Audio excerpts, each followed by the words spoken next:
How we doing, YouTube? Just a little short video. I wanted to first off wish everybody a Merry Christmas. Very Merry Christmas. I hope everyone can spend time with their loved ones and enjoy the holiday tomorrow without any issues. No one getting sick. No one's sick. No one falls ill. Prayers go out to everyone to wish this to be a good holiday. And hopefully 2021, I'll turn out to be a lot better than this year, because it was the whole year was a wash, a shit show. For my wife and I, we were lucky it didn't really affect us too much. No one that we know in family got the COVID or anything. And it's always a worry. I'm 54 years old. I've got MS. I was diagnosed in 2002 after a back injury. I've got some blood pressure issues. My wife's a registered nurse, so there's always the risk of it coming home, but we take all the precautions. And I've got a 4-year-old grandson that lives with us about 99% of the time. It's my buddy.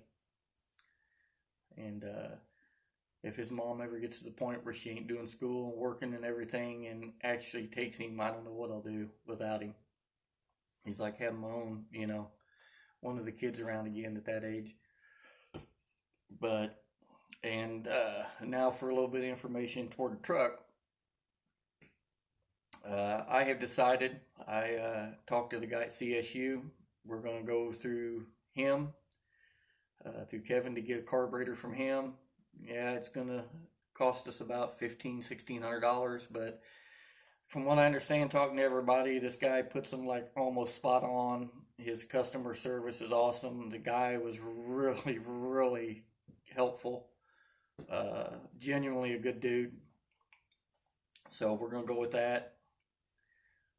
I'm going to return the Quick Fuel that I bought. I bought a Quick Fuel 850 with the diamond, whatever, black finish on it. I bought it off of a gentleman on eBay, brand new. He's a dealer. It was $1,169. We're going to return it, send it back. And then what we're going to do is, I can't show you because I got my phone flipped around. Right now it's propped up on the air cleaner stud on the S10 on the engine. But where the charge pipes come from the turbo into the merge pipe to go into the hat, they make these things, they're called like a cryo cooler. Basically, it's a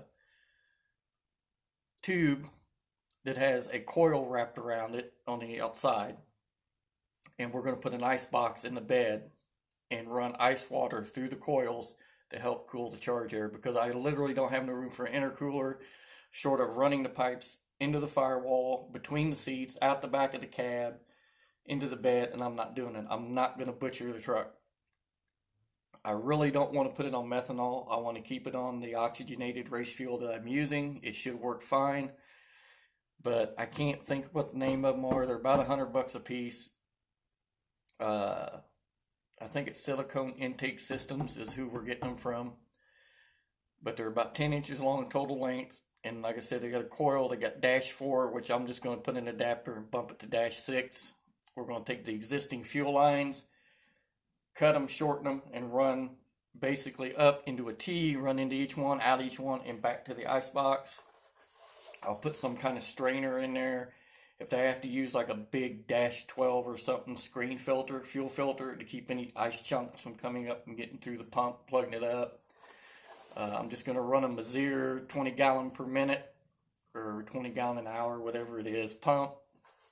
It's about $260 for the pump. I use nothing but Mazir when it comes to water pumps of any kind. I've had good luck with Proform, don't get me wrong, but Mazir is like, when it comes to like electric fans, they're like SPOW. They do what they say they do, if not more. But right now we're just waiting on parts. Everything's ordered. I ordered the carburetor yesterday evening. After I got off the phone with the man, placed the order. I got the other one boxed up and shipped it off back to the guy today. He understood completely. He wasn't upset. I said, we never even opened it. He said, I completely understand.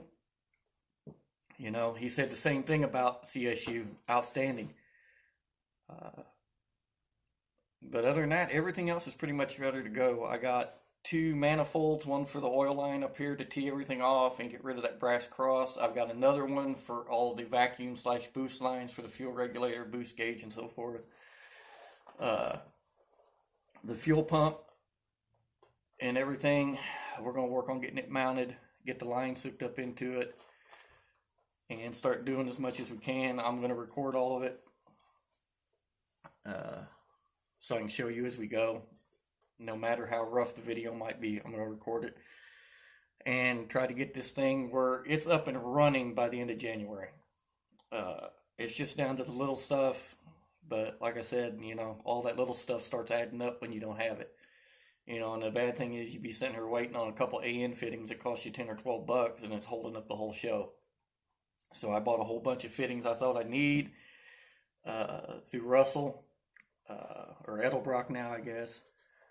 And they were the cheaper one, and their taper and everything was all the right, you know, was it 27 or 37 degree on AN fitting. They don't leak. And I can't get the green ones in fittings like to go into stuff. I can just get them in hose fittings. So you just now get home. But that would it be. So everyone have a Merry Christmas, and I'll see you probably after the New Year. Later.